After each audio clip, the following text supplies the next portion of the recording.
ഒടുക്കം CJPയുടെ വിദ്യാർത്ഥികളുടെ സമരം ഫലം കണ്ടിരിക്കുന്നു. ധർമ്മേന്ദ്ര പ്രധാൻ കേന്ദ്ര വിദ്യാഭ്യാസ മന്ത്രിയുടെ രാജി കേന്ദ്ര സർക്കാരിന് എഴുതി മേടിക്കേണ്ടി വന്നിരിക്കുന്നു. രാജ്യ ചരിത്രത്തിലെ നിർണായകമായ സുപ്രധാനമായ നിമിഷങ്ങളിൽ ഒന്നിനാണ് സാക്ഷ്യം വഹിക്കുന്നത്. എന്ന് വെച്ചാൽ ഒരു സാമ്പ്രദായിക പാർട്ടിയുടെ ശീലങ്ങളോ രീതികളോ ഒന്നും പിന്തുടരാത്ത ഒരു മാസമോ 2 മാസമോ മാത്രം പ്രായമുള്ള ഒരു വിദ്യാർത്ഥി കൂട്ടായ്മയുടെ സമര തീക്ഷ്ണതയുടെ ചൂടറിഞ്ഞുകൊണ്ട് അവർക്ക് മുന്നിൽ മുട്ടുമടക്കേണ്ടി വന്ന തുടർച്ചയായി 3ാം തവണ അധികാരത്തിലിരിക്കുന്ന മോദി സർക്കാരിന് കീഴടങ്ങേണ്ടി വന്ന ഒരു വളരെ പ്രധാനപ്പെട്ട ഒരു നിമിഷത്തിനാണ് ഇപ്പോൾ രാജ്യം സാക്ഷ്യം വഹിച്ചുകൊണ്ടിരിക്കുന്നത്. ജന്തർ മന്ദറിലെങ്ങും ആഘോഷമാണ്. എന്തായാലും CJPയുടെ സമരം ഫലം കണ്ട ഒരു ചരിത്ര നിമിഷമാണ്. നമ്മളെങ്ങനെയാണ് അതിനെ വിലയിരുത്തേണ്ടതെന്നുള്ളതാണ് ആദ്യം നോക്കുന്നത്. അജിംസ്, അപ്പോൾ ധർമ്മേന്ദ്ര പ്രധാൻ രാജിയല്ലാത്ത മറ്റെന്തും നിങ്ങൾ ചോദിച്ചോളൂ, അതിനെ ഞങ്ങൾ വഴങ്ങാമെന്നായിരുന്നു ഇന്നലെ വരെ കേന്ദ്ര സർക്കാർ ഈ CJP നേതാക്കളോട് പറഞ്ഞിരുന്നത്. പക്ഷേ ഇന്നൊടുക്കം ഈ 3ാം ഘട്ട ചർച്ചയ്ക്ക് മുന്നോടിയായി അതിലൊരു 2-3 മണിക്കൂർ മുമ്പേ തന്നെ ധർമ്മേന്ദ്ര പ്രധാൻ്റെ രാജി എഴുതി മേടിച്ചെങ്കിൽ കേന്ദ്രത്തിന് ഇത് എത്രമേൽ കൊണ്ടിട്ടുണ്ട്, മുറിവേറ്റിട്ടുണ്ട്? അതിനെപ്പറ്റി നമ്മൾ കഴിഞ്ഞ ദിവസങ്ങളിൽ ഡിസ്കസ് ചെയ്തിരുന്നു. എന്തുകൊണ്ടാണ് ഈ സമരം കേന്ദ്രത്തെ കൂടുതൽ പ്രതിസന്ധിയിലാക്കുന്നത്? കാരണം ഈ സമരം ചെയ്യുന്നത് ആരാണ് എന്ന ചോദ്യമാണ് ഏറ്റവും പ്രധാനം. ഈ സമരം ചെയ്യുന്നവർ ഏത് ക്ലാസ്സിൽ നിന്ന് വരുന്നു, ഏത് ജനവിഭാഗങ്ങളിൽ നിന്ന് വരുന്നു എന്നുള്ളത് വളരെ പ്രധാനപ്പെട്ട ഒരു കാര്യമാണ്. ഇത് BJPയുടെ വോട്ട് ബാങ്കുമായി ബന്ധപ്പെട്ട വിദ്യാർത്ഥികളാണ് ഈ വന്ന് സമരം ചെയ്യുന്നവരിൽ പലരും. ഇതിൽ അണിചേർന്നിട്ടുള്ളവരിൽ പലരും അവർ തന്നെയാണ്. അതുകൊണ്ട് തന്നെ ഈ സമരത്തെ കായികമായി നേരിട്ട സംഭവം, പാർലമെൻറ്റ് മാർച്ചിനോടനുബന്ധിച്ചുണ്ടായ സംഭവം ചില ലാത്തിചാർജ് നടന്നു. ഇന്ന് റാപ്പിഡ് ആക്ഷൻ ഫോഴ്സിൻ്റെ IG ഒരു പ്രത്യേക യോഗം വിളിച്ചു ചേർത്തു. ആ യോഗത്തിൽ IG വിലയിരുത്തിയ കാര്യം ആയിട്ട് റിപ്പോർട്ട് ചെയ്യപ്പെട്ടത് എക്സസീവ് ഫോഴ്സ് ഉപയോഗിച്ചു എന്നാണ്. ഇന്ത്യയിൽ ഒരു കഴിഞ്ഞ 12 വർഷത്തിനിടെ എക്സസീവ് ഫോഴ്സ് പൗരന്മാരുടെ മേൽ എക്സസീവ് ഫോഴ്സ് ഉപയോഗിച്ചു എന്ന് ഏതെങ്കിലും സൈനിക വിഭാഗം, പാരാമിലിറ്ററി അല്ലെങ്കിൽ പോലീസ് സേന എവിടെയെങ്കിലും വിലയിരുത്തിയതായിട്ട് കേട്ടിട്ടുണ്ടോ? വെടിവെച്ച ആളുകളെ കൊന്നിട്ടുണ്ട്, എൻകൗണ്ടർ കില്ലിങ്ങിൽ ആളുകളെ കൊന്നിട്ടുണ്ട്, പ്രൊട്ടസ്റ്റുകൾ അടിച്ചമർത്തിയിട്ടുണ്ട്. നമ്മൾ ഡൽഹിയിൽ കലാപം കണ്ടതാണ്, ഡൽഹിയിൽ കലാപം നടന്നു കണ്ടാണ്. CA പ്രൊട്ടസ്റ്റുകളോട് എങ്ങനെയാണ് പോലീസ് പ്രതികരിച്ചത്? യൂണിവേഴ്സിറ്റി സർവകലാശാലയിൽ കയറി, അൽജാമിയയിലേക്ക് കയറിയിട്ട് പോലീസ് നടത്തിയ മർദ്ദനത്തിൻ്റെ ദൃശ്യങ്ങളും ഉണ്ട്. എവിടെയെങ്കിലും ഒരു പോലീസ് സേന അല്ലെങ്കിൽ അർദ്ധസൈനിക വിഭാഗം നമ്മൾ എക്സസീവ് ഫോഴ്സ് ഉപയോഗിച്ചു എന്ന് സ്വയം വിലയിരുത്തിയായിട്ടൊരു വാർത്തയില്ല. അതൊരു ചരിത്രമാണ്. അപ്പോൾ തല്ലുകൊള്ളുന്നത് ആർക്കാണ്, തല്ലുകൊണ്ടത് ആർക്കാണ് എന്ന കൃത്യമായ ബോധ്യം കേന്ദ്രത്തിനുണ്ട്. അതിൻ്റെ കൂടി പ്രതിഫലനമാണ്. നമ്മൾ ഇന്നലെ സംസാരിച്ചു പറഞ്ഞു RSS ഈ കാര്യത്തിൽ എന്ത് നിലപാട് സ്വീകരിക്കും എന്നുള്ളത് വളരെ പ്രധാനമായിരുന്നു. ഇന്ന് രാവിലെ മോഹൻ ഭാഗവത് പ്രസംഗത്തിനിടയിൽ പറഞ്ഞു, കുട്ടികളെ കേൾക്കണം, വിദ്യാർത്ഥികളെ കേൾക്കണം, അവർ ചോദ്യങ്ങൾ ചോദിക്കുന്നു, എല്ലാ പ്രശ്നങ്ങൾക്കും ലോജിക്ക് അന്വേഷിക്കുന്നു. ഒരു വലിയ ജനറേഷൻ ഗ്യാപ്പുണ്ട്, ആ ജനറേഷൻ ഗ്യാപ്പ് അടയ്ക്കണം, കുട്ടികളുമായി ഡിബേറ്റ് ചെയ്യണം എന്ന് പറയുന്നു. അതൊരു ഉപദേശമാണ് കേന്ദ്ര സർക്കാരിനുള്ള. വേറെ വഴി അവരുടെ മുമ്പിലില്ല. കാരണം ഇത് ബ്ലീഡ് ചെയ്യുന്നത് തങ്ങളുടെ വോട്ട് ബാങ്കാണെന്നുള്ള ഉറപ്പായ ബോധ്യം BJPക്കുണ്ട്, അത് RSSനുണ്ട്. അടികൊള്ളുന്നവർ തങ്ങളുടെ കൂടി ആളുകളാണ്, തങ്ങൾക്ക് വോട്ട് ചെയ്യുന്ന ഫാമിലികളിൽ നിന്നാണ്. ഒരുപാട് BJP സപ്പോർട്ടേഴ്സ് ഇപ്പോൾ ഈ ജന്തർ മന്ദറിലെ സമരപ്പന്തലിൽ വരികയും അവരുടെ അനുഭവങ്ങൾ പങ്കുവയ്ക്കുകയും ഞാൻ ഇന്നു മുതൽ BJPക്കാരനല്ല എന്ന റീല് ഇപ്പോൾ ട്രെൻഡിങ്ങാണ്. ഞാൻ BJP അംഗത്വം ഉപേക്ഷിക്കുന്നു. BJP അംഗത്വ കാർഡ് ഉയർത്തിക്കാട്ടിക്കൊണ്ട് ജന്തർ മന്ദറിൽ BJP അംഗത്വ കാർഡ് ഉയർത്തിക്കാട്ടിക്കൊണ്ട് എൻ്റെ മകന് വേണ്ടിയാണ് ഞാൻ വന്ന് നിൽക്കുന്നതെന്ന് BJP പ്രവർത്തകർ, ഭാരവാഹികൾ ജന്തർ മന്ദറിൽ വന്ന് പ്രഖ്യാപിക്കുകയാണ്. അപ്പോൾ തീർച്ചയായിട്ടും ഇത് ഇതുവരെ ഉണ്ടായ സമരങ്ങൾ പോലെയല്ല. ഈ സമരം തങ്ങളുടെ പാളയത്തിൽ നിന്ന് തന്നെ തങ്ങൾക്കെതിരായി വരുന്ന ഒരു വികാരത്തിൻ്റെ പ്രതിഫലനമാണെന്ന ബോധ്യം BJPക്ക് ഉണ്ടായിട്ടുണ്ട്. ഇത് കൈവിട്ടു പോകും. ഇതിനെ അഡ്രസ്സ് ചെയ്തില്ലെങ്കിൽ ഇത് പ്രശ്നമാകും, ഇത് വളരും, ഇത് വലുതാകും, ഇപ്പോഴുള്ള ഡിമാൻഡ്സ് വലുതാകും എന്ന ഒരു ധാരണയുടെ പുറത്ത് തന്നെയാണ് ധർമ്മേന്ദ്ര പ്രധാൻ രാജിവെക്കുന്നത്. ഇപ്പോൾ ധർമ്മേന്ദ്ര പ്രധാൻ്റെ രാജിയോടുകൂടി ഉണ്ടാകുന്ന ഏറ്റവും പ്രധാനപ്പെട്ട കാര്യം, ഈ സമരം ഇപ്പോൾ അവസാനിച്ചേ മതിയാകൂ, ഇപ്പോൾ നടക്കുന്ന സമരം അവസാനിച്ചേ മതിയാകൂ എന്നുള്ളതാണ്. ഇനി അവർക്ക് ജന്തർ മന്ദറിൽ തുടരാൻ കഴിയുമോ?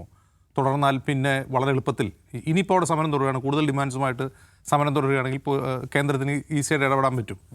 ഇത്രയും ഞങ്ങൾ മന്ത്രി രാജിവെച്ചിട്ട് പോലും നിങ്ങൾ ഇനി സമരം ചെയ്തെന്ന് ചോദിക്കുക അവർക്കൊരു ന്യായമായി മാറും. നമ്മളിപ്പോൾ കാണുന്നൊരു വാർത്ത, ഈ ജന്തർ മന്ദറിൽ മാത്രമല്ല ഈ സമരം, അതാണ് ഇതിൻ്റെ ഒരു പ്രശ്നം. അല്ല, ഈ CJP മാത്രമല്ല ഈ സമരരംഗത്തുള്ളത്. ഈ സമരം ചെയ്തുകൊണ്ടിരിക്കുന്നത് CJPയുടെ ആളുകൾ മാത്രമല്ല. CJP സമരം ചെയ്യുന്നതിൻ്റെ കേന്ദ്രം ജന്തർ മന്ദറാണ്. നമ്മൾ മുംബൈയിൽ വലിയ തോതിൽ സമരം കാണുന്നുണ്ട്. മുംബൈയിലെ ആസാദ് മൈതാനിലും ശിവാജി പാർക്കിലും കഴിഞ്ഞ ദിവസങ്ങളിൽ വലിയ ജനക്കൂട്ടം. അപ്പോൾ ശിവാജി പാർക്കിൽ നടത്തിയ ജനക്കൂട്ടം ജന്തർ മന്ദറിൻ്റെ അത്ര തന്നെയുണ്ട്. അത്ര അധികം ആളുകൾ മുംബൈയിൽ സംഘടിച്ചിട്ടുണ്ട്. അവർ നാളെ സമരം ചെയ്യാൻ പോവാണ്. നാളെ അവർ വീണ്ടും സമരം ചെയ്യാൻ പോകണം. അവരുടെ ആവശ്യം മോദിക്കെതിരാണ്. പ്രധാൻ കഴിഞ്ഞ് ഇനി നരേന്ദ്രമോദിക്കെതിരാണ്. അപ്പോൾ ഇത് CJPയുടെ കയ്യിൽ തന്നെ നിൽക്കണമെന്ന് നിർബന്ധമൊന്നുമില്ല. CJPക്ക് ജന്തർ മന്ദറിൽ സമരം അവസാനിപ്പിക്കാം. പക്ഷേ ബീഹാറിലെ പാട്നയിൽ സമരം ആരും അവസാനിപ്പിക്കും? പാട്നയിൽ നടക്കുന്ന സമരം ഒരു ഓർഗനൈസേഴ്സും ഇല്ലാതെയാണ്. അതെങ്ങനെയാണ് ആ ജനക്കൂട്ടം തടിച്ചു കൂടുന്നത്? അത് കുറേ കൂടി വയലൻ്റാണ് സമരം. ഇവിടുത്തെ പോലെ മുംബൈയിലെ ഡൽഹിയിലെ പോലെ സമാധാനപരമായ സമരമല്ല പാട്നയിൽ നടക്കുന്നത്. അവർ പോലീസിനെ ഹർത്താലാണ് അവിടെ. പോലീസ് വയ്ക്കുന്ന ബാരിക്കേഡ് എടുത്ത് അവർ സവാരി നടത്തുന്നു റോഡിലൂടെ. ഇതടിച്ചുകൊണ്ട് പോകുന്നു, ബാരിക്കേഡ് എടുത്തുകൊണ്ട് പോകുന്നു, പോലീസുകാരെ ആക്രമിക്കുന്നു. ഒരു MLA, ഒരു BJPയുടെ MLA ഈ പ്രൊട്ടസ്റ്റ് സൈഡിലേക്ക് വന്നിറങ്ങുകയാണ്. അയാളെ കായികമായി ആക്രമിക്കുന്നു വിദ്യാർത്ഥികൾ. അപ്പോൾ അത് UPയിലെയോ ബീഹാറിലെയോ ദൃശ്യങ്ങൾ വേണ്ടത്ര ഡൽഹിയിലേതുപോലെ രാജ്യത്ത് പ്രചരിക്കുന്നില്ല. വേണ്ടത്ര മാധ്യമങ്ങൾ അത് റിപ്പോർട്ട് ചെയ്യുന്നില്ല, പുറത്തേക്ക് വരുന്നില്ല. പക്ഷേ അവിടെ കലുഷിതമാണ്. മുംബൈയിൽ കുറേ കൂടി സമാധാനപരമാണ്. മുംബൈയിൽ പക്ഷേ ജന്തർ മന്ദറിലുള്ള അത്ര തന്നെ ജനക്കൂട്ടം അവിടെയുമുണ്ട്. അവിടെ നിന്നുള്ള ദൃശ്യങ്ങൾ നമ്മൾ പുറത്തു വരുന്നത് കണ്ടതാണ്. അപ്പോൾ CJP ഇപ്പോൾ ഈ സമരം അവസാനിപ്പിക്കുന്ന താൽക്കാലികമായി അവരെന്താണ് ഇനി ചെയ്യാൻ പോകുന്നത് നമുക്കറിയില്ല. ഞാൻ അല്പം മുമ്പ് അവരുടെ ഡിസ്കോഡിൻ്റെ ചാറ്റ് റൂമിൽ നിന്ന് കയറി നോക്കി. അപ്പോൾ അതിലിങ്ങനെ ഡിസ്കഷൻ നടക്കുന്നുണ്ട് ഇനി എന്താണെന്നുള്ള. ആളുകളിങ്ങനെ അഭിപ്രായം പറയുകയാണ്. അവരുടെ ഭാരവാഹികളൊന്നും അല്ല, അതിലുള്ള മെമ്പർമാരൊക്കെ അഭിപ്രായം പറയുകയാണ്. നമ്മൾ മൂവ് ചെയ്യരുത്, നമ്മൾ സമരം കൂടുതൽ വളരാൻ പോവുകയാണെന്ന് ചിലർ അഭിപ്രായപ്പെടുന്നു. ജന്തർ മന്ദറിൽ നിന്ന് പോകേണ്ട ആവശ്യമില്ല എന്ന് അഭിപ്രായപ്പെടുന്ന ആളുകളുണ്ട്. അപ്പോൾ അതെങ്ങനെയാണ് ഇനി വരിക എന്ന് നമുക്കറിയില്ല. അതിനിടയിൽ സോഷ്യൽ മീഡിയയിൽ CJPയുമായി ബന്ധപ്പെട്ട ഏറ്റവും വലിയ ഡിസ്കഷനിൽ വരുന്നൊരു കാര്യം, ഒരു വിക്കറ്റ് വീണു, നെക്സ്റ്റ് നിതിൻ ഗഡ്കരി അങ്ങനെ നാഗ്പൂരിലേക്ക് അയക്കണം. അങ്ങനെ E20 പെട്രോൾ ഇതിലും ശക്തമായ ഒരുപക്ഷെ ഇതിപ്പോൾ വിദ്യാർത്ഥികളുടെ ഒരു വിഷയമാണ് നീറ്റ്. E20 പെട്രോൾ എന്ന് പറയുന്ന വിഷയം രാജ്യത്ത് മുഴുവൻ ജനങ്ങളെയും ബാധിക്കുന്ന ഒരു പ്രശ്നമാണ്. എല്ലാ ഏജ് ഗ്രൂപ്പിലും പെട്ട ആളുകളെയും വ്യത്യസ്ത എല്ലാ കമ്മ്യൂണിറ്റിയിലും പെട്ട ആളുകളെയും ബാധിക്കുന്ന വളരെ പ്രധാനപ്പെട്ട ഒരു വിഷയമാണ് E20 പെട്രോൾ. നമുക്കറിയാം ഇപ്പോൾ ഈ ജന്തർ മന്ദറിൽ ഈ പ്രൊട്ടസ്റ്റ് തുടങ്ങുന്ന സമയത്ത് തന്നെ സോഷ്യൽ മീഡിയയിലെ ഏറ്റവും ഹീറ്റ് ഡിബേറ്റ് ആയിട്ടുള്ളൊരു കാര്യം E20 പെട്രോളാണ്. അതേക്കുറിച്ച് വ്ളോഗർമാർ തന്നെ വ്ളോഗ് ചെയ്യുന്നു അവരുടെ അനുഭവം. ഇത് BJPക്ക് വേണ്ടി വ്ളോഗ് ചെയ്തുകൊണ്ടിരുന്ന ആളുകൾ പോലും അവർ വന്നിട്ട് എൻ്റെ വണ്ടി കേടായി എന്ന് പറഞ്ഞിട്ട് പ്രശ്നം വരുന്നു. അപ്പോൾ ഇനി വാട്ട് നെക്സ്റ്റ് എന്ന ചോദ്യത്തിന് തീർച്ചയായിട്ടും E20 പെട്രോളുമായി ബന്ധപ്പെട്ട നിതിൻ ഗഡ്കരിയുടെ രാജി ആവശ്യപ്പെട്ടുകൊണ്ടുള്ളൊരു സമരം തുടങ്ങാനുള്ള സാധ്യതയുണ്ട്. അത് ചിലപ്പോൾ CJP തന്നെ ആവണമെന്നില്ല, മറ്റേതെങ്കിലും വിഭാഗങ്ങളിൽ നിന്ന്, ഒരുപക്ഷെ കർഷകരിൽ നിന്നോ അല്ലെങ്കിൽ മറ്റേതെങ്കിലും ഗ്രൂപ്പുകളിൽ നിന്നോ, ഒരു ഗ്രൂപ്പും ഇല്ലാതെയോ ഒക്കെ തുടങ്ങാൻ സാധ്യതയുണ്ട്. ഇപ്പോൾ മുംബൈയിലെ ഞാൻ ഈ പറയുന്ന ഈ സ്റ്റുഡൻസിന് ഐക്യദാർഢ്യം പ്രഖ്യാപിച്ചുകൊണ്ട് നടക്കുന്ന സമരങ്ങൾ പോലും അതിനൊരു സംഘാടകരും ഇല്ല. ഇപ്പോൾ CJP എന്ന് പറയുന്ന ഒരു സംഘടനയുണ്ട്, ഒരു ഓൺലൈൻ പ്ലാറ്റ്ഫോമെങ്കിലും ഉണ്ട്. മുംബൈയിൽ നടക്കുന്ന സമരത്തിൽ സംഘാടകരില്ല.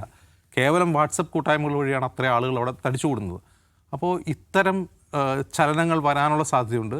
അതുകൂടി ഡിഫ്യൂസ് ചെയ്യാനുള്ളൊരു തന്ത്രമാണ് യഥാർത്ഥത്തിൽ ധർമ്മേന്ദ്ര പ്രധാൻ രാജിവെക്കുക എന്ന ഡിസിഷൻ എടുത്തിട്ടുള്ളത്. കൂടുതൽ ഇപ്പോൾ ഇതിൻ്റെ ഒരു എന്താണ് യൂഫോറിയയിൽ ഈ സമരം താൽക്കാലികമായിട്ടൊന്ന് ഒരു ടെമ്പോ താഴും എന്നുറപ്പാണ്. അപ്പോൾ അതിൽ എന്തെങ്കിലും പിടിച്ച് രക്ഷപ്പെടാം. ഒരു ക്യാബിനറ്റ് റീഷഫ്ലിംഗ് വഴി വേറൊരാളെ കൊണ്ടുവരാം. അപ്പോൾ റീഷഫ്ലിങ്ങിനെ പറ്റി കേൾക്കുന്നത് നിർമ്മലാ സീതാരാമനാണ് വരാൻ പോകുന്നതെന്നുള്ള വാർത്തകളാണ് കേൾക്കുന്നത്. നിർമ്മലാ സീതാരാമൻ്റെ ട്രാക്ക് റെക്കോർഡ് എന്താണ്? നിർമ്മലാ സീതാരാമൻ ധനമന്ത്രി എന്ന നിലയിൽ തന്നെ അവരുടെ ട്രാക്ക് റെക്കോർഡ് വളരെ മോശമാണ്. രാജ്യത്തിൻ്റെ സാമ്പത്തിക അവസ്ഥ ആകെ തകരാറിലായിരിക്കുകയാണ്. അതിൻ്റെ ഫലം കൂടിയാണ് രാജ്യത്ത് ഉയർന്നു വരുന്ന ഡിസ്കണ്ടൻറ്റ് ഭരണകൂടത്തിനെതിരെ.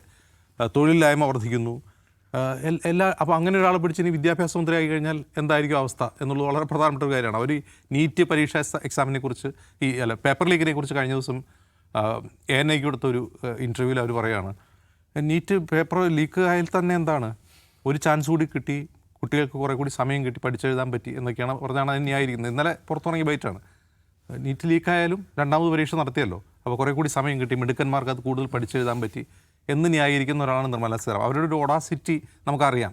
ചോദ്യം ചോദിക്കുമ്പോൾ ഞാൻ ഒരുപാട് മന്ത്രിമാരും ഒക്കെ ആയിട്ട് സംസാരിച്ചിട്ടുണ്ട്. മാധ്യമപ്രവർത്തകർ എന്നതിൽ ഇത്രയും ധാർഷ്ട്യത്തോട് പെരുമാറുന്ന ഒരു മന്ത്രി ഇന്ത്യയിലുണ്ടായിട്ടില്ല എന്ന് പറയാം. കാരണം എത്ര ഇപ്പോൾ പിണറായി വിജയനെ പറ്റി ധാർഷ്ട്യക്കാരെന്ന് പറയുമല്ലോ, പിണറായി വിജയനോട് ഒരു ചോദ്യം ചോദിച്ചാൽ പിണറായി വിജയൻ അതിന് മറുപടി പറയുന്നതിനൊരു മാന്യതയുണ്ട്. ഒരു തരത്തിലുള്ള മാന്യതയില്ലാതെ മാധ്യമങ്ങളോട് പെരുമാറുന്ന ഒരാളാണ് നിർമ്മലാ സീതാരാമൻ. അങ്ങനെ ഒരാളെ പിടിച്ച് ഇനി വിദ്യാഭ്യാസ മന്ത്രിയാക്കുകയാണ് മോദിയെങ്കിൽ അത് ഈ പറയുന്ന സമരത്തെ ഡിഫ്യൂസ് ചെയ്യാനുള്ള ശ്രമം ആയിരിക്കില്ല, കൂടുതൽ ആളി കത്തിക്കുകയുള്ളൂ. അത് കൂടുതൽ ശക്തമായ മറ്റു പ്രൊട്ടസ്റ്റുകളിലേക്ക് നീങ്ങാനാണ് സാധ്യത എന്നാണ് എനിക്ക് തോന്നുന്നത്. മറ്റൊരു പ്രധാനപ്പെട്ട കാര്യം, ഈ സമരത്തിൻ്റെ വിജയം ഇത് വലിയ വിജയം തന്നെയാണ്, ഹിസ്റ്റോറിക്കലാണ്. അതിൻ്റെ കാരണം ഇപ്പോൾ ഒരു മന്ത്രി രാജിവെച്ചതല്ലേ ഉള്ളൂ എന്ന് ചോദിക്കാം. അപ്പോൾ ചിലർ പറയും ഒരു ധർമ്മേന്ദ്ര പ്രധാൻ ആരാണ്? ധർമ്മേന്ദ്ര പ്രധാൻ ഒരു മിനിസ്റ്റർ മാത്രമാണ്. മോദിയുടെ 3 മന്ത്രിസഭകളിലും മോദിയാണ് എല്ലാ കാര്യങ്ങളും തീരുമാനിക്കുന്നത്. സെൻട്രലൈസ്ഡ് ഡിസിഷനാണ് അവിടെ ഉണ്ടാകുന്നത്. മറ്റുള്ളവരെല്ലാം ഉപകരണങ്ങൾ മാത്രമാണ്, അതുകൊണ്ട് എന്ത് കാര്യം എന്ന് ചോദിക്കുന്നവരുണ്ട്. പക്ഷേ ധർമ്മേന്ദ്ര പ്രധാൻ ഒരു ചെറിയ പുള്ളിയല്ല. ധർമ്മേന്ദ്ര പ്രധാൻ 5ാം ക്ലാസ് മുതലേ RSSൽ പ്രവർത്തിച്ചു വന്ന ഒരാളാണ് ഒഡീഷയിൽ നിന്ന്. ഒഡീഷയിൽ BJPക്ക് ഒരു തരത്തിലുള്ള ഫുട് പ്രിൻസും ഇല്ലാത്ത സമയത്ത് അവിടുത്തെ ഈ ABVPയുടെ സംസ്ഥാന ഉപാധ്യക്ഷനൊക്കെ ആയിട്ട് പ്രവർത്തിച്ച ആളാണ്. ഒരു സീറ്റ് പോലും ഇല്ല, ഒരു സൈൻ ബോർഡ് പോലും ഇല്ലായിരുന്നു ഒഡീഷയിൽ. അങ്ങനെ പ്രവർത്തിച്ചു വന്ന ഒരാളാണ് ധർമ്മേന്ദ്ര പ്രധാൻ. എന്ന് മാത്രമല്ല RSSൻ്റെ വളരെ പെറ്റായിട്ടുള്ള ഒരാളാണ്. അമിത്ഷായും മോദിയുമായിട്ട് വളരെ അടുത്ത ബന്ധം പുലർത്തുന്ന ആളാണ്. BJPയുടെ തെരഞ്ഞെടുപ്പ് ക്യാമ്പയിനുകളുടെ ചുക്കാൻ പിടിക്കുന്ന ആളാണ്. പ്രത്യേകിച്ച് എസ്പെഷ്യലി അദ്ദേഹത്തിൻ്റെ ട്രാക്ക് റെക്കോർഡിൽ ഏറ്റവും പ്രധാനപ്പെട്ട കാര്യം പറയുന്നത് മമതാ ബാനർജിക്കെതിരെ സുവേന്ദു അധികാരിയുടെ വിജയം ഉറപ്പാക്കിയ വെസ്റ്റ് ബംഗാളിൽ അതിൻ്റെ തെരഞ്ഞെടുപ്പ് ചുക്കാൻ പിടിച്ച ആളാണ്. അപ്പോൾ അത്ര ക്രെഡിറ്റ് അദ്ദേഹത്തിന് കൊടുക്കുന്നുണ്ട്. എന്ന് മാത്രമല്ല RSS ഒരു ഘട്ടത്തിൽ മോദിക്ക് ശേഷം പ്രധാനമന്ത്രി ആര് എന്ന ഡിസ്കഷനിൽ ഇദ്ദേഹത്തിൻ്റെ പേരുണ്ടായിരുന്നാണ് പറയുന്നത്. അപ്പോൾ RSSന് വേണ്ടപ്പെട്ട ഒരാളാണ്. അങ്ങനെ ഒരാളുടെ രാജി എന്ന് പറയുന്നത് ചെറിയ കാര്യമല്ല. മോദിയുടെ രാജി പോലെ തന്നെ പ്രധാനമാണ് ധർമ്മേന്ദ്ര പ്രധാൻ്റെ രാജി എന്ന് നമ്മൾ കാണണം. അപ്പോൾ ഇവിടെ നമ്മൾ മനസ്സിലാക്കേണ്ട ഒരു കാര്യം, ഇപ്പോൾ സ്റ്റുഡൻസിനെ ബാധിക്കുന്ന ഒരു വിഷയത്തിൽ അവരിറങ്ങി സമരം ചെയ്തു, അവർ ആ സമരത്തെ വിജയിപ്പിച്ചു. എന്തുകൊണ്ടാണ് ഈ പ്രതിപക്ഷത്തിന് ഇങ്ങനെ ഒരു തരത്തിലുള്ള മുന്നേറ്റം ഉണ്ടാക്കാൻ കഴിയാതെന്നൊരു ചോദ്യമുണ്ട്. അപ്പോൾ ആ ചോദ്യത്തിന് പലരും പറയും, ഇപ്പോൾ കോൺഗ്രസ് ഈ സമരത്തോടൊപ്പം ആദ്യം ചേർന്നിരുന്നെങ്കിൽ, ഇന്ത്യ സഖ്യം ചേർന്നിരുന്നെങ്കിൽ അതിന് വേറെ രീതിയിൽ നറേറ്റീവ് കൊണ്ടുവരും. ഇതൊരു പൊളിറ്റിക്കൽ സ്ട്രൈക്കാണെന്നുള്ള നറേറ്റീവ് കൊണ്ടുവരും, അല്ലെങ്കിൽ പൊളിറ്റിക്കൽ സമരമാണെന്നുള്ള നറേറ്റീവ് കൊണ്ടുവന്ന് അതിനെ അടിച്ചൊതുക്കുമെന്ന് പറയുന്നു. അപ്പോൾ ഈ നറേറ്റീവ് ഉണ്ടാക്കുക എന്ന കേന്ദ്ര സർക്കാരിൻ്റെ കാര്യത്തിലുള്ള അപ്രമാദിത്വം ഇവർ വകവെച്ച് കൊടുത്തിട്ടില്ല എന്നുള്ളത് നമ്മൾ കാണണം. ഒരു നറേറ്റീവ് ഇവിടെ വിജയിച്ചിട്ടില്ല. ഇപ്പോൾ ഇതിനെ ഡിസ്ക്രെഡിറ്റ് ചെയ്യാൻ വേണ്ടി എന്തെല്ലാം തന്നെ നറേറ്റീവ് കൊണ്ടുവന്നു.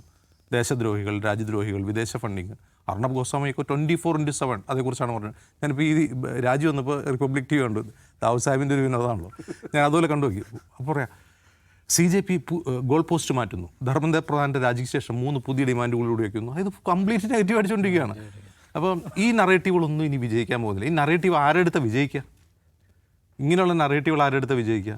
അത് BJPക്ക് വോട്ട് ചെയ്യുന്ന, ഇപ്പോഴും BJP സപ്പോർട്ട് ചെയ്യുന്ന അന്ധഭക്തമായിട്ടുള്ള ആൾക്കാരുണ്ട്, ഇപ്പോഴും സപ്പോർട്ട് ചെയ്യുന്ന കുറച്ച് പേരുണ്ട്, ശരിയാണ്. അവരുടെ അടുത്ത് ഇനി അത് വിജയിക്കൂ. അല്ലാതെ ഈ ആൻറ്റി നാഷണൽ, വിദേശ ഫണ്ടിങ്, വിദേശ സഹായം എന്നുള്ള നറേറ്റീവ് ഇനി വിലപ്പോവില്ല. അത് ആദ്യം പൊളിക്കുകയാണ് ഈ സമരം ചെയ്തത്. അതുകൊണ്ടാണ് ഇതിൻ്റെ ഏറ്റവും വലിയ ഇമ്പോർട്ടൻസ് അതാണ്. ഗവൺമെൻറ്റിൻ്റെ നറേറ്റീവുകളെ പൂർണ്ണമായും തകർത്ത് കളഞ്ഞുകൊണ്ടാണ് ഈ സമരം വിജയിച്ചത്. അത്തരത്തിൽ ഒരു സമരത്തെയോ ഒരു മൂവ്മെൻറ്റിനെയോ ഡിസ്ക്രെഡിറ്റ് ചെയ്യാൻ ഈ സർക്കാരിന് കഴിയില്ല. ഇനിയിപ്പോൾ ഒരു സമരം ഉണ്ടാകുമെന്ന് വയ്ക്കുക, BJPയുടെ IT സെല്ല് അല്ലെങ്കിൽ അവരുടെ എക്കോസിസ്റ്റം ഇത് ആൻറ്റി നാഷണലാണ് എന്ന് പറഞ്ഞാൽ ആളുകൾ പോയി പണി നോക്കാൻ പറയും, പരിഹസിക്കും, പുച്ഛിച്ച് തള്ളും. അതാണ് നമ്മളിപ്പോൾ കണ്ടുകൊണ്ടിരിക്കുന്നത്. രണ്ടാമത്തെ കാര്യം, ഇതുവരെ പറയാൻ മടിച്ചിരുന്ന രാഷ്ട്രീയ വിഷയങ്ങൾ, ഇപ്പോൾ 12 വർഷത്തിൽ പ്രതിപക്ഷം പല കാര്യങ്ങളും പറഞ്ഞിട്ടില്ല. ഇപ്പോൾ ഒരു ഉദാഹരണം പറഞ്ഞു കഴിഞ്ഞാൽ, അഭിജിത് ദീപ്കെ ഈ CJP ഉണ്ടാക്കുന്നതിന് തൊട്ടു മുമ്പ്, ഒരു മാസം മുമ്പ് അദ്ദേഹം ഒരു ട്വീറ്റ് ചെയ്തിരുന്നു ഉമർ ഖാലിദിൻ്റെ തടവിനെക്കുറിച്ച്. അതായത് 2 വർഷം വിചാരണ തടവിൽ കഴിഞ്ഞ ഒരാൾക്ക് സുപ്രീം കോടതി ജാമ്യം അനുവദിച്ച ഒരു വാർത്ത റീട്വീറ്റ് ചെയ്തുകൊണ്ടാണ് അദ്ദേഹം പറയുന്നത്, ഉമർ ഖാലിദ് ഇത്ര വർഷമായിട്ട് ഇപ്പോഴും ജയിലിലാണ് കേട്ടോ എന്നാണ് അദ്ദേഹം പറയുന്നത്. ജന്തർ മന്ദറിൽ ഈ സമരം തുടങ്ങിയതിന് ശേഷം അദ്ദേഹം കൊടുക്കുന്ന ഒരു ഇൻ്റർവ്യൂവിൽ അദ്ദേഹം പറയുന്നൊരു കാര്യമുണ്ട്, ഞാൻ ഒരു ദളിത് കുടുംബാംഗമാണ്, ഞാൻ മഹാരാഷ്ട്രയിൽ നിന്നുള്ള ദളിത് കുടുംബാംഗമാണ്, ഞാനൊരു മുസ്ലിം ആയിരുന്നെങ്കിൽ ഇപ്പോൾ ഈ സമരം ഇവിടെ ഉണ്ടാവുന്നില്ല. My name is Umar Khalid, ഞാനിപ്പോൾ ജയിലിലായിരിക്കും. അപ്പോൾ അത്ര പൊളിറ്റിക്കൽ ക്ലാരിറ്റി ആർക്കുണ്ട്? അഭിജിത് ദീപ്കയ്ക്കുണ്ട്. അത് ഉന്നയിച്ചാൽ, അത്തരം വിഷയങ്ങൾ ഉന്നയിച്ചാൽ എൻ്റെ സമരത്തെ വേറെ രീതിയിൽ കളർ ചെയ്യപ്പെടുമോ എന്നുള്ളൊരു ആശങ്കയോ മടിയോ ആർക്കില്ല, അഭിജിത് ദീപ്കയ്ക്കില്ല. പക്ഷേ ഈ ആശങ്കയും മടിയും ആർക്കുണ്ട്? ട്രഡീഷണൽ ആയിട്ടുള്ള മീഡിയയ്ക്കുണ്ട്, ട്രഡീഷണൽ ആയിട്ട് രാഷ്ട്രീയ പാർട്ടികൾക്കുണ്ട്. അവർക്കത് ഏറ്റെടുക്കാനോ അത് സംസാരിക്കാനോ മടിയാണ്. രാഹുൽ ഗാന്ധി എത്ര പ്രാവശ്യം ഉമർ ഖാലിദിനാരും പറഞ്ഞിട്ടുണ്ടോ? സഞ്ജീവ് ഭട്ടിനാരും പറഞ്ഞിട്ടുണ്ടോ? മിണ്ടില്ല. അപ്പോൾ ഇവരുടെ വിചാരം ഇതൊക്കെ പറഞ്ഞു കഴിഞ്ഞാൽ ഞങ്ങൾക്ക് വോട്ട് ചെയ്തുകൊണ്ടിരിക്കുന്ന ആളുകൾ ഞങ്ങൾക്ക് വോട്ട് ചെയ്യില്ല, ഞങ്ങൾ എന്താക്കി മാറ്റും, ഞങ്ങളെ ആ അവന്മാരുടെ പാർട്ടിയാക്കും, കോൺഗ്രസ് ആക്കും എന്ന ആശങ്ക കോൺഗ്രസിന് ഇപ്പോഴും ഉണ്ട്. ഈ നിമിഷവും, ഈ സമരം വിജയിച്ച ശേഷവും കോൺഗ്രസിന് അതുണ്ട്. അത്തരം ആശങ്കകൾ മാറ്റിവെക്കുക. കാരണം നമ്മുടെ രാജ്യത്ത് 140 കോടി ജനങ്ങളിൽ, നമ്മുടെ വോട്ടർമാരായ ആളുകളിൽ 50% ജനവിഭാഗത്തിൻ്റെ പ്രതിനിധികളെയാണ് നമ്മൾ ജന്തർ മന്ദറിൽ കണ്ടത്. അവരാണ് വോട്ടർമാർ. ഭാവിയിൽ അവരുടെ എണ്ണമാണ് കൂടാൻ പോകുന്നത്. ഇതുവരെ ട്രഡീഷണൽ രാഷ്ട്രീയ പാർട്ടികൾ ആരുടെ വോട്ട് ബാങ്ക് നഷ്ടപ്പെടും എന്ന് കരുതിയോ, ആ കമ്മ്യൂണിറ്റി, ആ ഏജ് ഗ്രൂപ്പിലുള്ള ആളുകൾ, ആ ജനറേഷൻ്റെ എണ്ണം കുറഞ്ഞുകൊണ്ടിരിക്കുക, ഇവരുടെ എണ്ണം കൂടിക്കൊണ്ടിരിക്കുകയാണ്. നിങ്ങൾ നാളെ മുതൽ അഡ്രസ്സ് ചെയ്യാൻ പോകേണ്ടത് ഈ വോട്ടർമാരെയാണ്. ഇവർ പറയുന്ന ഇവരുടെ ആസ്പിറേഷനോടാണ് നിങ്ങൾ സംസാരിക്കേണ്ടത്, അവരെയാണ് അഡ്രസ്സ് ചെയ്യേണ്ടത്. ഇതാണ് ആദ്യമായി പ്രതിപക്ഷം തിരുത്തേണ്ട കാര്യം. അപ്പം ഞാൻ പറയുന്നത്, ഈ ഒരു സമരത്തിൽ നിന്ന് ഏറ്റവും അധികം പാഠം പഠിക്കാനുള്ളത് സർക്കാരിനേക്കാൾ പ്രതിപക്ഷത്തിനാണ്. നിങ്ങൾ എന്ത് രാഷ്ട്രീയമാണ് പറയേണ്ടത്? നിങ്ങൾ പക്ഷേ നമ്മൾ വേറെ തന്നെ സംസാരിക്കുന്നുണ്ട്. അപ്പോൾ പുതിയ തലമുറയുടെ ഈ രാഷ്ട്രീയം ഇത് മനസ്സിലാക്കിക്കൊണ്ട് വേണം ഇനി ഇതിനോട് എൻഗേജ് ചെയ്യാൻ. അതല്ലാതെ ഞങ്ങൾ സമരത്തെ സപ്പോർട്ട് ചെയ്തു, പ്രധാനമന്ത്രിയുടെ മുമ്പിൽ പോയിരുന്ന വീടിന് മുമ്പിൽ പോയിരുന്ന് സമരം ചെയ്തു എന്നൊക്കെ പറയുന്നതിനപ്പുറം ഈ ഒരു രാഷ്ട്രീയമായ ദിശാമാറ്റം ഇന്ത്യയിൽ സംഭവിക്കാൻ പോവുകയാണ്. അതിന് തുടക്കം കുറിച്ച് കഴിഞ്ഞു. ദാവൂദ് സാഹിബ്, ഇന്നലെ ഇപ്പോൾ രണ്ടാം ഘട്ട ചർച്ചയിൽ ധർമ്മേന്ദ്ര പ്രധാൻ രാജിയല്ലാത്ത എല്ലാ ആവശ്യങ്ങൾക്കും കേന്ദ്രം വഴങ്ങുന്നത് നമ്മൾ കണ്ടതാണ്. ഇന്നിപ്പോൾ ഈ മൂന്നാം ഘട്ട ചർച്ചയിൽ അത് തന്നെ ആവർത്തിക്കാനായിരുന്നു CJPയുടെ നീക്കം. പക്ഷേ അതിനും 2 മണിക്കൂർ മുമ്പേ ആ രാജി എഴുതി മേടിച്ചുവെങ്കിൽ ഇന്നലെ ആ ചർച്ചയ്ക്കും ഇന്ന് ഈ ചർച്ചയ്ക്കും ഇടയിൽ എന്തൊക്കെയാണ് സംഭവിച്ചത്? അല്ല, അത് ഇവർ ആവർത്തിച്ച് പറയുന്നൊരു കാര്യമുണ്ട്. ധർമ്മേന്ദ്ര എന്താണ് അവർ ഉപയോഗിക്കുന്ന നമുക്ക് ഇസ്തിഫാദ അല്ലേ? ധർമ്മേന്ദ്ര പ്രധാൻ ഇസ്തിഫാദ എന്ന് പറയുന്നത് ഇസ്തിഫ രാജി, അത് നോൺ നെഗോഷ്യബിളാണ്. ഇവരെല്ലാ ചർച്ചകളും ആ ബൈറ്റ് ഏതെടുത്ത് നോക്കൂ, എല്ലാറ്റിലും അവർ ആവർത്തിച്ച് പറയുന്ന, ഇതിൻ്റെ CJPയുടെ വക്താക്കൾ ആവർത്തിച്ച് പറയുന്ന കാര്യമാണ്. അത് നോൺ നെഗോഷ്യബിളാണ്, അതിൽ ചർച്ചയില്ല. ചർച്ച എന്ന് പറഞ്ഞാൽ ഇദ്ദേഹത്തിന് രാജി വേണോ വേണ്ടേ എന്ന വിഷയത്തിൽ ചർച്ചയില്ല. അത് നോൺ നെഗോഷ്യബിൾ ആണ് എന്ന് അവർ എല്ലാ ഘട്ടത്തിലും ആവർത്തിച്ച് പറഞ്ഞിട്ടുണ്ട്. അത് സ്വാഭാവികമായിട്ടും അവർ ആ പൊസിഷനിൽ നിൽക്കുന്നു, സമരം ശക്തിപ്പെടുന്നു. പറഞ്ഞതുപോലെ ഡൽഹിക്ക് പുറത്തേക്ക് ഇത് വ്യാപിക്കുന്നു. നമ്മൾ മുംബൈ പാട്ന മാത്രമല്ല, ഇന്ത്യയിലെ ചെറുനഗരങ്ങളിൽ ഇൻഡോർ എന്നൊക്കെ പറഞ്ഞാൽ BJPയുടെ കേന്ദ്രമല്ലേ. ഇൻഡോറിൽ എത്ര ഭോപ്പാൽ, ഇൻഡോർ, ഇന്ത്യയിലെ ചെറുതും വലുതുമായ എല്ലാ നഗരങ്ങളിലും പിള്ളേർ തടിച്ചു കൂടുന്നുണ്ട്. അപ്പോൾ ഇത് മറ്റാരേക്കാളും സെൻസ് ചെയ്യാൻ BJPക്ക് സാധിക്കില്ല. കാരണം ഇന്ത്യ ഒട്ടാകെ നെറ്റ്വർക്കുള്ള 2 ഡബിൾ നെറ്റ്വർക്ക്, BJPയുടെയും RSSൻ്റെയും അതിഗംഭീരമായിട്ടുള്ള നെറ്റ്വർക്കുള്ള സംവിധാനമാണ്. അവർ ബുദ്ധിയുള്ള രാഷ്ട്രീയക്കാരാണ്. അവരത് സെൻസ് ചെയ്തു എന്നുള്ളത് തന്നെയാണ്. ഇത് പിടിച്ചാൽ കിട്ടില്ല, നമുക്കിത് ബുദ്ധിമുട്ടാകും എന്നവർ മനസ്സിലാക്കുന്നു. മാത്രമല്ല, ഞാൻ ഇന്നലെ പറഞ്ഞതുപോലെ ഇവരുടെ ക്ലാസ് ബാക്ക്ഗ്രൗണ്ട് എടുത്ത് നോക്കിക്കഴിഞ്ഞാൽ അത് ഏതെങ്കിലും നിലക്ക് അവരെ സ്ഥിരം പ്ലേ ബുക്ക് ഉള്ളതുപോലെ ചാപ്പയടിച്ച് ഇല്ലാതാക്കാൻ പറ്റുന്ന ഒരു ക്ലാസ് ബാക്ക്ഗ്രൗണ്ടെന്നോ അങ്ങനത്തെ ഒരു ഡെമോഗ്രഫിയെന്നോ വരുന്ന ആളുകളല്ല. അപ്പോൾ അതുകൊണ്ട് ഞാനിത് കേന്ദ്ര സർക്കാരിൻ്റെ ബുദ്ധിപൂർവ്വമായ നീക്കമാണ്. കാരണം ഇത് കൈവിട്ട് പോയി കഴിഞ്ഞാൽ അത് വലിയ പ്രശ്നമാണെന്ന് അവർ കണ്ടുകൊണ്ട് ധർമ്മേന്ദ്ര പ്രധാനെ പോലെ ഒരു പ്രധാനപ്പെട്ട ഒരാൾ, BJP's മണി മാൻ എന്നാണ് അദ്ദേഹം അറിയപ്പെടുന്നത്. നമ്മൾ വിചാരിക്കും അമിത്ഷയാണ് അല്ലെങ്കിൽ മറ്റേ, ധർമ്മേന്ദ്ര പ്രധാനാണ് BJPയുടെ മണി മാൻ. അദ്ദേഹം ഇതൊരു കൈകാര്യം ചെയ്ത് പോർട്ട്ഫോളിയോസ് എടുത്ത് നോക്കിയാൽ മതി. പാർട്ടിക്ക് വേണ്ടി പൈസ ഉണ്ടാക്കാൻ പറ്റുന്ന പോർട്ട്ഫോളിയോസ് തന്നെയാണ് അദ്ദേഹത്തിന് കൂടുതൽ. ഹെവി ഇൻഡസ്ട്രി, പെട്രോളിയം, എഡ്യൂക്കേഷൻ, ഇങ്ങനെയുള്ള പ്രധാനപ്പെട്ട പോർട്ട്ഫോളിയോസ് എല്ലാം അദ്ദേഹത്തിന് കൊടുത്തു. പ്രിയപ്പെട്ടവൻ, RSSൻ്റെ പ്രിയപ്പെട്ടവനാണ്, നരേന്ദ്രമോദിയുടെയും പ്രിയപ്പെട്ടവനാണ്, അമിത്ഷായുടെ പ്രിയപ്പെട്ടവൻ. അപ്പം അങ്ങനെ ഒരാളെ മാറ്റുന്നുണ്ട്. അതും നോക്കൂ, ഈ 12 വർഷത്തിനിടയിൽ ആദ്യമായിട്ടാണ് ഒരാൾ ഒരു പബ്ലിക് പ്രഷറിൻ്റെ പുറത്ത് രാജിവെക്കുന്നത്. MJ അക്ബർ മുമ്പ് MOS സഹമന്ത്രിയായിരുന്നു. സഹമന്ത്രി സ്ഥാനം അദ്ദേഹം രാജിവെച്ചു. അതങ്ങനെ ഒരു പബ്ലിക് പ്രഷർ മൗണ്ട് ചെയ്യുന്നതിന് മുമ്പ് തന്നെ രാജിവെച്ചിട്ടുണ്ട്. അതൊരു സെക്ഷൽ അലിഗേഷനായിരുന്നു. സെക്ഷൽ അലിഗേഷൻ വന്നു കഴിഞ്ഞാൽ സാധാരണഗതിയിൽ മന്ത്രിമാർക്ക് പിടിച്ചു നിൽക്കാൻ പറ്റില്ലെന്ന് അറിയുകൊണ്ടായിരിക്കും അദ്ദേഹം വളരെ പെട്ടെന്ന് രാജിവെച്ചു. പക്ഷേ അതിനുശേഷം നോക്കൂ, ആ ലഖിംപൂർ കൂട്ടക്കൊലയുടെ പേരിൽ ആ മന്ത്രിയുടെ പേരെന്താ, അജയ് മിശ്ര, അതെ, അദ്ദേഹത്തിനെതിരെ എന്തോരം പ്രക്ഷോഭം നടന്നു, എന്തോരം സമരം നടന്നു. പിന്നെ നമ്മുടെ ഈ ഗുസ്തി താരങ്ങൾ അവർ സമരം ചെയ്തു. അങ്ങനെ സമരം ചെയ്തുകൊണ്ടൊന്നും മന്ത്രിമാരെ മാറ്റാൻ 56 ഇഞ്ച് വിടൂല കേട്ടോ എന്നുള്ളതാണ്. അത് സർക്കാരിൻ്റെ ഒരടയാളമായി അവർ വെച്ചിരുന്നൊരു കാര്യമായിരുന്നു. പക്ഷേ അത് സംഭവിച്ചു. ധർമ്മേന്ദ്ര പ്രധാൻ രാജിവെക്കേണ്ടി വന്നു. അപ്പോൾ അത് BJP എന്ന് പറയുന്ന പാർട്ടിയുടെ ഇതിൽ നോക്കുമ്പോൾ വലിയൊരു ഹ്യൂമിലിയേഷനാണ്, വലിയൊരു തിരിച്ചടിയാണ്, നാണക്കേടാണ്, മിത്രങ്ങൾ എന്ത് പറയും എന്നുള്ള പ്രശ്നമൊക്കെ ഉണ്ട്. പക്ഷേ ലാർജർ പൊളിറ്റിക്കൽ പ്രോസ്പെക്റ്റ് വെച്ച് നോക്കുമ്പോൾ ഒരു രാഷ്ട്രീയ പാർട്ടി എടുക്കേണ്ട തീരുമാനമാണ്. കാരണം അവരെ സംബന്ധിച്ചിടത്തോളം മണ്ണൊലിച്ചു പോകും എന്ന് മനസ്സിലാക്കിക്കൊണ്ട് തന്നെയാണ് അവരെ തീരുമാനം എടുത്തിട്ടുള്ളത്. അപ്പോൾ BJPയെ സംബന്ധിച്ചില്ല മിത്രങ്ങൾ ഇതിന് പഠിക്കേണ്ട പാഠം എന്താണെന്ന് ചോദിച്ചാൽ, നിങ്ങൾ നോക്കൂ, ജനങ്ങൾക്കിടയിൽ നിങ്ങൾ എത്രത്തോളം വെറുക്കപ്പെട്ടവരായിരുന്നു എന്ന് നിങ്ങൾ മനസ്സിലാക്കേണ്ട സന്ദർഭമാണിത്. നോക്കൂ സൈഫ്, ഈ ജന്തർ മന്ദറിൽ കുട്ടികൾ വിളിച്ച മുദ്രാവാക്യങ്ങൾ, അവർ ഉയർത്തിയ പ്ലക്കാർഡ്സുകളുണ്ട്, അതിലെഴുതിയ കാര്യങ്ങൾ നമുക്ക് ഇവിടെ പറയാൻ പറ്റാത്ത തരത്തിലുള്ള കാര്യങ്ങളുണ്ട്. ഞാൻ അങ്ങനെ വെച്ചാൽ അത്രയും അഗ്രസീവ് ലാംഗ്വേജാണ് അവർ ഉപയോഗിച്ചിരിക്കുന്നത്. നരേന്ദ്രമോദിയെ വിമർശിച്ചാൽ, ഒരു സാധാരണ വിമർശനം, ഒരു ക്രിട്ടിക്കൽ അനാലിസിസ് വന്നാൽ അതിനെതിരെ കേസെടുത്തിരുന്നൊരു കാലം ഉണ്ടായിരുന്നു. ഓർക്കുന്നുണ്ട് 2014 തുടക്കത്തിലൊക്കെ നരേന്ദ്രമോദിയുടെ ഏതെങ്കിലും നയത്തെ വിമർശനാത്മകമായി വിലയിരുത്തിയാൽ മതി, തെറി പറയും, അങ്ങനെയൊന്നും വേണ്ട, ഒരു നിലയ്ക്കുള്ളൊരു അനാലിസിസ് ആരെങ്കിലും നടത്തിയാൽ അങ്ങേർക്കെതിരെ ഇവരെ സൈബർ IT ആർമി അവരെല്ലാം കൂടെ രംഗത്തിറങ്ങുക, ആളെ ഹെക്കിൾ ചെയ്യും. എന്തെങ്കിലും ഒരു പബ്ലിക് പ്രോഗ്രാമിൽ വന്നാൽ കേസ് കൊടുക്കും. പ്രധാനമന്ത്രി അവഹേളിച്ചെന്നുകൊണ്ട് കേസ് കൊടുക്കുക, രാജ്യം മുഴുവൻ കേസ് കൊടുക്കും. എവിടെയൊക്കെ കേസ് കൊടുക്കും? നമ്മുടെ ജിമ്മിക്കെതിരെ കേസ് കൊടുക്കുന്നത്. നമ്മുടെ ജിമ്മിക്കെതിരെ ഡൽഹിയിലാണ് കേസ് കൊടുത്തിരിക്കുന്നത്. രാഹുൽ ഗാന്ധി തന്നെ എന്തെല്ലാം രാഹുൽ ഗാന്ധി രാഷ്ട്രീയക്കാരൻ. ഇത് കേരളത്തിൽ ഒരു മലയാളം ടെലിവിഷൻ ചാനലാണ് മീഡിയ വൺ, അതിൻ്റെ ഒരു അവതാരനാണ് ജിമ്മി ജോർജ്. അങ്ങേർക്കെതിരെ ഡൽഹിയിൽ കേസ് കൊടുത്തിരിക്കുകയാണ്. FIR ഇട്ടെന്നേ. അവിടെ FIR ചുമ്മാ പരാതി കൊടുത്ത് പോരല്ലോ, FIR ഇടിപ്പിച്ചിട്ടുണ്ട്. നമുക്ക് തൊല്ലയായില്ലേ, അതിൻ്റെ പുറകെ പോകണം. ഇതേമാതിരി ഇതായിരുന്നു പരിപാടി. അത് ഒരു സാധാരണഗതിയിലൊരു വിമർശനം വന്ന് അതുപോലും സാധ്യമല്ലാതിരുന്ന അവസ്ഥയിലാണ് ഇവിടെ നരേന്ദ്രമോദിയുടെ മൂക്കിന് താഴെ അദ്ദേഹത്തിൻ്റെ പടം വെച്ചിട്ട് എന്തെല്ലാം മീമുകളാണ്, കൂടിയ ഇനം സാധനങ്ങൾ പലതും പറയാൻ പറ്റില്ല. ആജാതി ഐറ്റംസാണ് മുഴുവൻ ഇറങ്ങിയിരിക്കുന്നത്. കാർഡ്ബോർഡ് എടുക്കുന്നു, സ്കെച്ച് പെൻ എടുക്കുന്നു, വരക്കുന്നു. എന്തൊക്കെയാണ് വരച്ചു വെച്ചിരിക്കുന്നത്, എന്തൊക്കെയാണ് എഴുതി വെച്ചിരിക്കുന്നതിന് കയ്യും കണക്കുമില്ല. വിളിക്കുന്ന മുദ്രാവാക്യങ്ങൾ, കൊടുക്കുന്ന സൗണ്ട് ബൈറ്റുകൾ കൃത്യം പോയിൻ്റഡാണ്. നരേന്ദ്രമോദിയുടെ പേര് പറഞ്ഞുകൊണ്ട് ഭത്സിക്കുകയാണ് നരേന്ദ്രമോദി, ചീത്ത പറയുകയാണ്, തെറി പറയുകയാണ്, അശ്ലീലമായിട്ടുള്ള കാര്യങ്ങൾ വരെ പറയുകയാണ്. അത്രത്തോളം വെറുക്കപ്പെട്ടവനായിരുന്നു.